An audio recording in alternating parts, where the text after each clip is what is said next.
Alright guys, we're back. Moving on to the pound versus the New Zealand dollar, which seems to be doing fairly well. In fact, just a couple of days ago, 3 days ago, there was a remarkable reaction on on our main point of reference, 95.48. Now the 95.48, guys, you remember this one, right? It was our official trigger to reestablish a bearish position, which we actually started about 10 days ago. I'm sure you remember that. That was such a remarkable move, such a nice turnaround that we were able to take advantage of, and it was mostly because of that huge spike. You remember I told you when we saw that spike, I told you that the psychology behind that type of behavior suggests that the market was trying to push further into a new high, right? Crossing above the previous high. However, the spike forming here when price was basically closing well below actually suggests that the market doesn't have enough strength pushing forward, which means that it's going to cave in to an opposite move. So this is pretty much where we picked up the pound New Zealand dollar here on the downside, took a short position, and we divided the potential move into two steps, right? The first step was taking price to 95.48 because we knew that's a massive key level, and at that point it was a support. And the second stage was supposed to be everything from 95.48 below, going all the way to 89. Believe it or not, that's how ambitious this particular bearish campaign was supposed to be. So the first step was done successfully, right? We've reached that 95.48. We pulled out completely, waited for a couple of days. I think it was 1 day actually, and price was breaking through.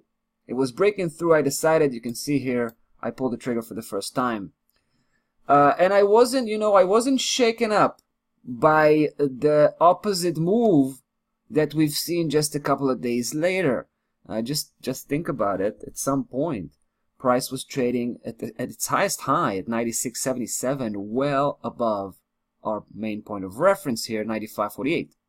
But I held my ground because I knew that this, the pound New Zealand is relatively violent, right? Usually it could be very volatile, which is why I have to wait for the end of the day, at least for the end of the day, and see how price is going to react on the close of the day against that 95.48. Lo and behold, this is what happened.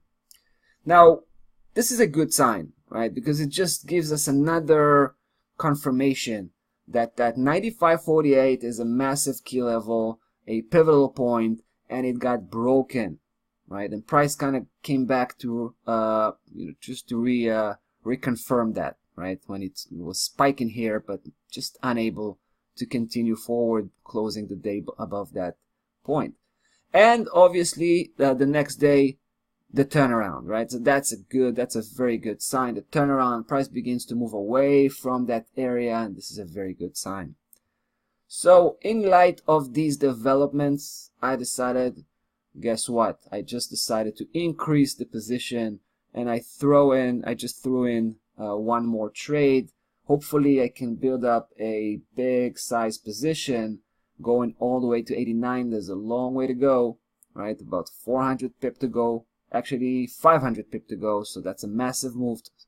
And it comes from a bigger, it comes from a big setup, right? A big trading range that we can track back all the way to the beginning of 2018, the end of 2017. And according to my calculation, we seems to be trading the fifth leg, right? So we're trying to play out the fifth leg, just relatively in early stages still. But take a look at this interesting reaction on that spike here on that 95.48 coming from the weekly perspective. Also, I think that's pretty powerful stuff. Alright guys, that's about that for the pound versus the New Zealand dollar. Stop loss level is at 198. The next step would be to adjust that stop loss level probably by about 150 pip to 96.50. Still hiding above 95.48 in case we're going to have another retest on that key level. All right, guys, we'll see you next Monday. Have a lovely weekend. Take care.